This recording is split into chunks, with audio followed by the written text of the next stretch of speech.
কি দিয়ে বুঝায় আপনাকে আমি কবর কত কঠিন?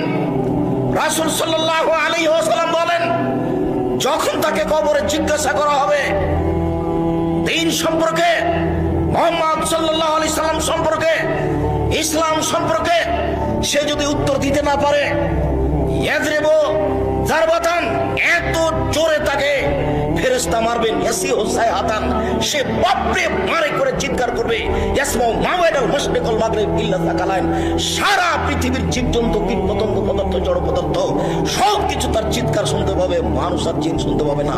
এখান থেকে 50,000 কোটি কিলোমিটার দূরে যে বস্তু আছে সেও শুনতে পাচ্ছে এই কবরের চিৎকার। সে কত জোরে চিৎকার করছে আপনাকে আমি বুঝাতে অক্ষম। মুহাম্মদ সাল্লাল্লাহু আলাইহি ওয়াসাল্লাম বলেছেন, যে মারে সে চোখে দেখে না, যে মারে সে কানে শোনে না, যে মারে সে ফেরেশতা, তার রং বিভিন্ন ধরনের, কালো নীল, ভিন্ন ধরনের রং, চোখে দেখে না, কানে শোনে না, কোথায় মারছে আর চিৎকার যে করছে ও শুনতে পায় না, যার কারণে তার মারার গতির পরিবর্তন হয় না। মারে যে সে পুলিশ নয়, মারে যে সে মানুষ নয়, সে খায় না, পেশাব করে না, তার সংসার নাই, তার বিবাহ শাদী নেই, তিনি হচ্ছেন ফেরেশতা। প্রথম বাড়িও যেমন, শেষ বাড়িও তেমন, এইভাবে তাকে মারতে থাকবে বিচারের দিন পর্যন্ত। রাসূল সাল্লাল্লাহু আলাইহি সাল্লাম বলেন, যে লাঠি দিয়ে মারা হয়, যে হাতুড় দিয়ে মারা হয়, সেই হাতুড় যদি পাহাড়ের উপরে মারা হয় তাহলে ফায়াসির তোরাব, সেটা পাথর হয়ে যাবে, ধুলা হয়ে যাবে, একবারে খান খান হয়ে। পাহাড়ের উপরে মারা হলে পাহাড় ধুলা হয়ে যাবে। যেই হাতুড় দিয়ে মারা হয়, সেই হাতুড়টা যদি পাহাড়কে মারা হয় তাহলে পাহাড় ধুলা হয়ে যাবে। মুহাম্মদ সাল্লাল্লাহু আলাইহি সাল্লাম এইভাবে বলেন। কি দিয়ে বুঝায় আপনাকে আমি কবর কত কঠিন? এখানে চিৎকার করছে, তার কণ্ঠ, তার শব্দ শুনতে পাচ্ছে 50,000 কোটি কিলোমিটার দূরে। যে মানুষ, যে জীবজন্তু আছে, জিন আর মানুষ ব্যতীত যেই পদার্থ, জড় পদার্থ আছে, সে শুনতে পাচ্ছে কবরের শাস্তি, শুনতে পাচ্ছে গিলাসটা, কবরের শাস্তি শুনতে পাচ্ছে বক্সটা, কবরের শাস্তি শুনতে পাচ্ছে বাল্বটা, কবরের শাস্তি শুনতে পাচ্ছে এই মাইক, সব কিছু শুনতে পাচ্ছে কবরের চিৎকার। কিন্তু মানুষ এবং জিন শুনতে পায় না, শুনতে পাইলে সে বাঁচত না। আপনাকে আমি বুঝাতে পারি কবর কি জিনিস। রাসূল সাল্লাল্লাহু আলাইহি সাল্লাম দিন রাত কবরের শাস্তি থেকে বাঁচতে চাইতেন। যখনই তিনি জানাজায় দাঁড়াতেন, তখন লোকটার জন্য কবরের শাস্তি থেকে আল্লাহর কাছে বাঁচতে চাইতেন, আল্লাহ তুমি তাকে কবরের শাস্তি থেকে বাঁচাও। সম্মানিত দিনী ভাই বোন, বাড়ির পিছন দিকে যে 2 হাত 2.5 হাত গর্ত করে কবর করা হয়েছে, তার নাম কবর নয়। সেটাই যদি কবর হতো, তাহলে যাকে বাঘে খেয়ে নিল তার কবর কোথায়?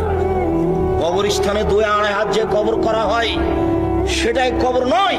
সেটাই যদি কবর হতো, তাহলে যে আগুনে জ্বলে ছাই হয়ে গেল তার কবর কোথায়? সেটাই যদি কবর হতো, তাহলে যে পানিতে ডুবে হারিয়ে গেল তার কবর কোথায়? মরার পর থেকে নিয়ে বিচারের দিন পর্যন্ত একটা দীর্ঘ সময়ের নাম কবর, যাকে বলা হয় আলামে বারজাক।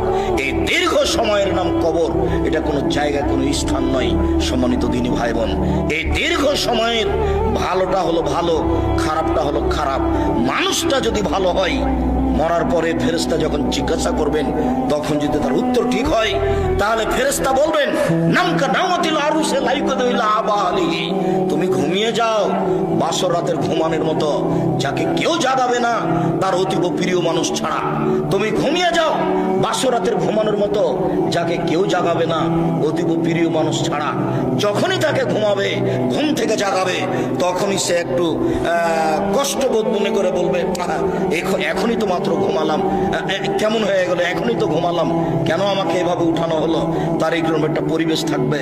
অথচ সেই লোকটা কবরে ঘুমিয়ে আছে 4,000 বছর থেকে, 10,000 বছর থেকে। তার মানে ভালো মানুষের কবরে থাকার সময়সীমা হলো বাসর রাতের সময়। তা 2 ঘন্টা হতে পারে, 2.5 ঘন্টা হতে পারে, 3 ঘন্টা হতে পারে। এটা হলো ভালো মানুষের কবরের সময়সীমা। আর যারা খারাপ মানুষ, তারা তো আপনাকে আর আমি কি দিয়ে বুঝাই? কবরের শাস্তিকে স্বপ্নের মতো বলা যেতে পারে। আপনি পাশে বসে আছেন, আপনার ভাই শুয়ে আছে, ঘুমিয়ে আছে, গোখরা সাপ তাকে দংশন করছে, সে বাপরে মারে করে চিৎকার করে পালিয়ে যাচ্ছে ঘুমের ঘরে। এরপরে তার ঘুম ভেঙে গেল, ঘুম ভাঙতে দেখতে পাচ্ছে কমা সাপ কত বড় ছিল, রং কেমন ছিল, কিভাবে কে দংশন করছে, সে সবকিছু এখন অক্ষরে অক্ষরে বলে দিতে পারবে ঘুম থেকে উঠে। কিন্তু যে পাশে বসে আছে সে কিছুই দেখতে পায় না। বুঝাতে পারিনি কথা মনে হয়। এইরকম হলো কবরের শাস্তি। আপনি কবর খনন করে সাপ দেখবেন, এ কথা ঠিক নয়।